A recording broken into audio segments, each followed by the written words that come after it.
গেল বছরের ডিসেম্বরে ফিফার কংগ্রেসে 2034 বিশ্বকাপ আয়োজক হিসেবে নির্বাচিত হয়েছে সৌদি আরব। এরপর থেকে চারদিকে প্রশ্ন, কাতারের মতো সৌদি বিশ্বকাপেও কি নিষিদ্ধ থাকবে মদ্যপান? এবার ইংল্যান্ডে নিযুক্ত সৌদি আরবের রাষ্ট্রদূত প্রিন্স খালিদ বিন বান্দার জানিয়েছেন, বিশ্বকাপ চলাকালীন সৌদি আরবের কোথাও মদ বিক্রি করা হবে না। সৌদি বিশ্বকাপের এখনো বাকি প্রায় 10 বছর।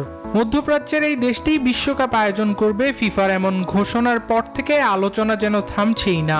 মূলত 2022 সালে কাতার বিশ্বকাপকে কেন্দ্র করেই সবকিছুর শুরু।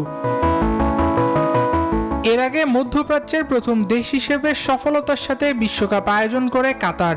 ইসলামী মূল্যবোধ ও আইনে পরিচালিত কাতার সেবার বিশ্বকাপ শুরুর দুদিন আগে আলোচনার মাধ্যমে স্টেডিয়ামে অ্যালকোহলযুক্ত পানীয় বিক্রি নিষিদ্ধ করে। বিশ্বকাপ আয়োজনে ফিফা কংগ্রেসের সৌদির নাম ঘোষণার পর থেকেই চারদিকে শুরু হয় আলোচনা, বিশ্বকাপে মদ্যপানের বিষয়ে কি সিদ্ধান্ত নিবে মরুর দেশটি। তবে ইংল্যান্ডে নিযুক্ত সৌদি আরবের রাষ্ট্রদূত প্রিন্স বিন খালিদ বান্দার জানান, সৌদি সরকার প্রথমে মদ্যপানের বিষয়টি শিথিল করার কথা ভাবলেও তা সম্পূর্ণভাবে নিষিদ্ধ থাকবে 2034 সালের বিশ্বকাপে। ব্রিটেনের রেডিও স্টেশন এলবিসিকে সৌদি রাষ্ট্রদূত আরও বলেছেন, আয়োজকদের এমন সিদ্ধান্তকে ফুটবল ভক্তরা সম্মান জানাবেন বলে আশাবাদী তিনি। Everyone has their own culture. সবারই নিজস্ব সংস্কৃতি আছে।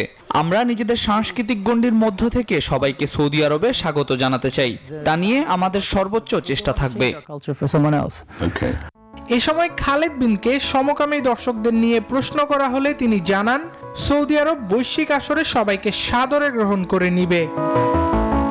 আবরার আল দাইয়ান, নিউজ 24।